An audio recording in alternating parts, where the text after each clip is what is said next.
Well, I got a question about breaking into the business. People who want to become sportscasters, are just wondering, sending out demo tapes. Most people trying to get into the business, they experience a few slap-down experiences. What kind of fun did you have looking for a job as a sportscaster? Well, needless to say, I didn't get very far. Because I set out to, get my tape together, and I was actually working for like a closed-circuit cable news show in Santa Ana, California, in Orange County, and I never even got as far as making a tape.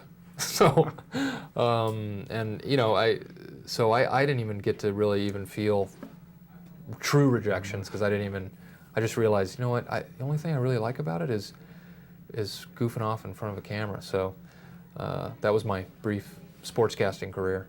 Yeah. One thing that everyone who's been on Saturday Night Live seems to have in common is the fact they have people coming up to them and spontaneously recreating skits they've seen on TV. Now, what forms does that take with you? What do I get? I get hey, it's a cheerleader. Can you do a cheer? And I don't know. We don't really. Once we do them, I forget them. So, and then I'll get hey, you're that. Where's the other guy? And I get what else? Well, those are the two big ones. Yeah. Well, how long did it take before that ceased to be amusing? You know what? It's not so much. It's not that it's not amusing. It's only if people are persistent and like, I'll be, I don't really have a cheer. Oh, come on! I'm sure you do. People get a little. Hey, do a cheer! I'm like, geez, okay. And, I start running away. But okay. But as long as people aren't too overzealous, it's always very flattering. Okay. Well, with this movie, I'm wondering, people you felt sorry for, the extras in this movie, how much sympathy did you have for them?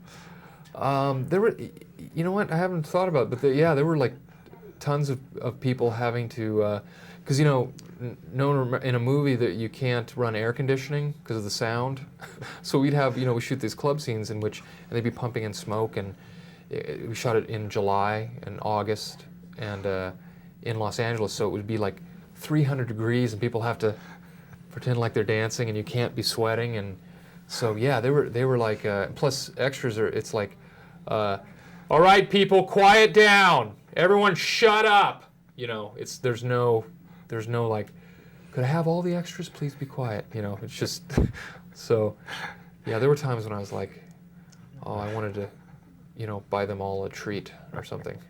Now, days that you had to endure jokes from the crew, when you're on the beach wearing the thong bathing suits, what kind of comments were you getting? I think everyone was very polite. There weren't too many catcalls, and the sad thing is, once you've like done a couple shots, we actually forgot that we were wearing them and just walking around.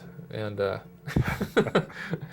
in fact, I'm wearing one right now, just to let you know. I don't know if that's a problem.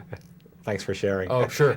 And sure. a very quick question. I think anybody who grew up in the 70s remembers WKRP in Cincinnati, Sure. What a Fox, Loni Anderson. Absolutely. Having her on the set, how big a thrill to have her as your mom? It was huge. We were, plus, she was such a great sport, and to kind of play our lame California mom, and yeah, it was great.